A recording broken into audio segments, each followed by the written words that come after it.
Assalamualaikum warahmatullahi wabarakatuh. Waalaikumsalam Waalaikumsalam warahmatullahi warahmatullahi wabarakatuh. Selamat pagi anak-anak. Selamat pagi Bu Guru. Selamat pagi Bu. Sepertinya cerah semua ini di hari Senin. Wah, Ya, pasti Bu, kemarin alhamdulillah. sudah pada healing ya, sudah fresh. Jadinya hari Senin ini sudah siap untuk memulai pembelajaran lagi. Oke, bagaimana kabarnya hari ini? Alhamdulillah baik, Bu. Alhamdulillah baik Bu. Oke. Sebelum kita mulai pembelajaran, silakan ketua kelas bisa mempersiapkan untuk dipimpin berdoa terlebih dahulu. Ayo, Mas Lukman. Baik semuanya teman-teman, untuk mengawali kegiatan pada hari ini kita berdoa terlebih dahulu. Berdoa dimulai. A'udzu Billahi minasyaitonir rajim. Bismillahirrahmanirrahim. Berdoa selesai. Alamin. Alhamdulillahirrahmanirrahim. Terima kasih Mas Lukman sudah dipimpin doanya. Semoga dengan doa yang sudah kita baca bersama, kita semua jadi diberikan kemudahan dan keberkahan dalam menuntut ilmu. Semoga doa yang sudah dibacakan oleh kita semua menjadi keberkahan untuk kita nantinya. Amin, amin ya robbal alamin. Oke, sebelumnya Ibu akan absen terlebih dahulu. Oke, yang pertama, Kurnia Hidayati. Hadirah Bu. Oke. Lilis Hotima. Hadirah Bu. Lukman Habibi. Hadir. Oke, terima kasih. Anak-anak, kita pada pertemuan kali ini masih akan membahas tentang bab yang kemarin sudah kita bahas sedikit ya. Masih tentang bab pernikahan. Pada pertemuan kemarin masih ingat tidak pelajaran apa saja yang sudah kita bahas? Coba Bu Lili akan mereview sedikit dari kalian. Masih ingat nggak kemarin kita pelajari apa saja tentang pernikahan? Pengertian pernikahan, Bu.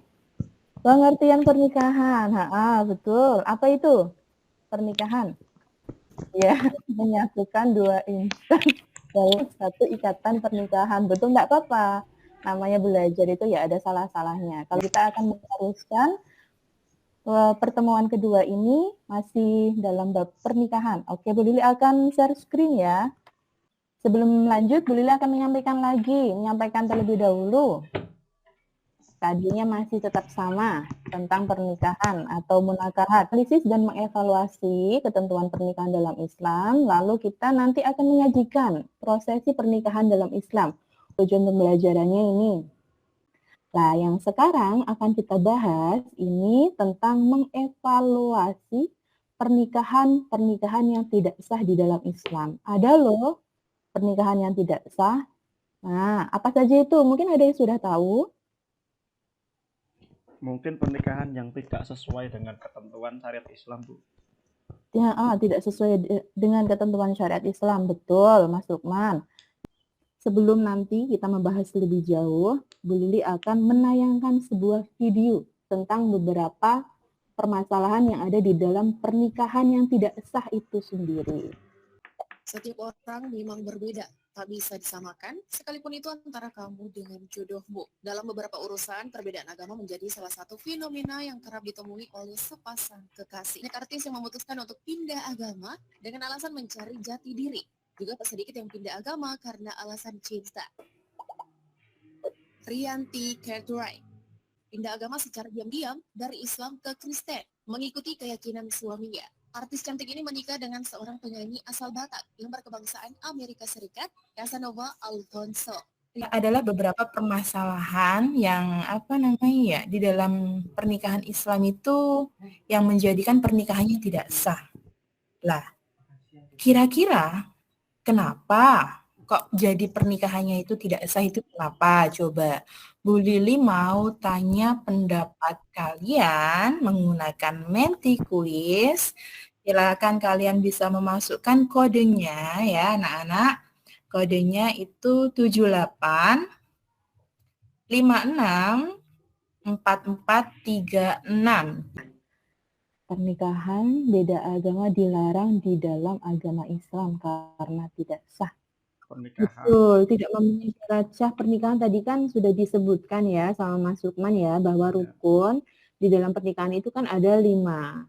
Di dalam rukun itu ada beberapa syarat-syarat yang harus terpenuhi dari rukun itu sendiri.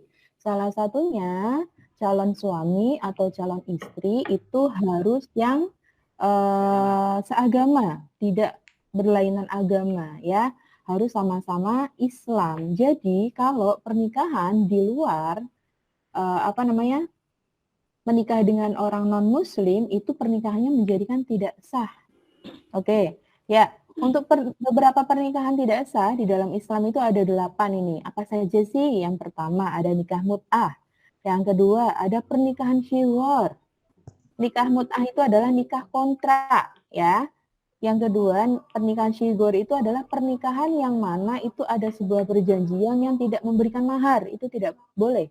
Harus memberikan mahar walaupun itu maharnya kecil atau sedikit, itu harus ada maharnya. Yang ketiga, pernikahan muhalil adalah pernikahan yang mana dilakukan oleh seorang wanita yang sudah ditalak 3 oleh suaminya, lalu dia itu ingin kembali lagi sama suaminya, lalu dia menikah dengan laki-laki lain, itu tujuannya agar bisa kembali lagi dengan suami lamanya, itu tidak diperbolehkan. Ya. Yang keempat, pernikahan dengan orang yang sedang ihram. Yang kelima, pernikahan dalam masa iddah. Yang keenam, pernikahan tanpa seorang wali. Wali di sini adalah wali dari pihak perempuan atau calon mempelai wanitanya. Yang ketujuh, pernikahan dengan wanita kafir. Dan yang kedelapan, pernikahan dengan mahram. Tadi kasus yang ada di video adalah pernikahan ini dengan wanita kafir, tidak boleh. Wanita kafir itu ya non muslim. Wanita kafir tapi laki-laki juga tidak dibolehkan ya. Nah, ini juga pernikahan tadi, pernikahan dengan mahram itu tidak boleh. Mahram itu apa toh? Mahram itu adalah orang yang tidak boleh dinikahi sama sekali.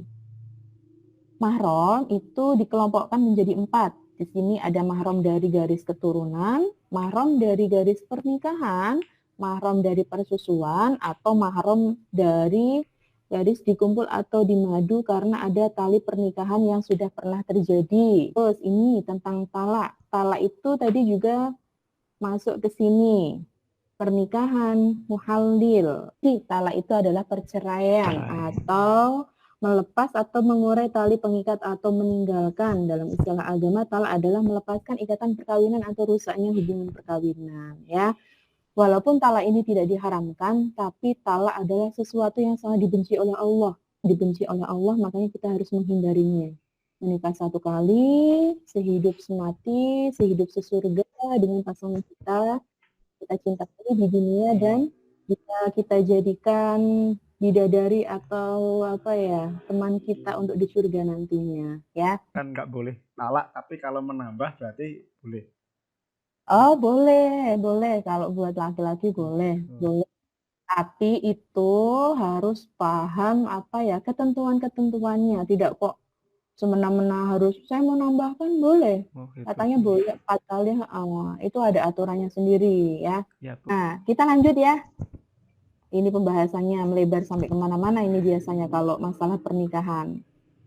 Macam-macam talak, ini ada talak berdasarkan waktu, ada talak munajas, talak atau talak muajjal, talak mudhaf dan mu'allaq.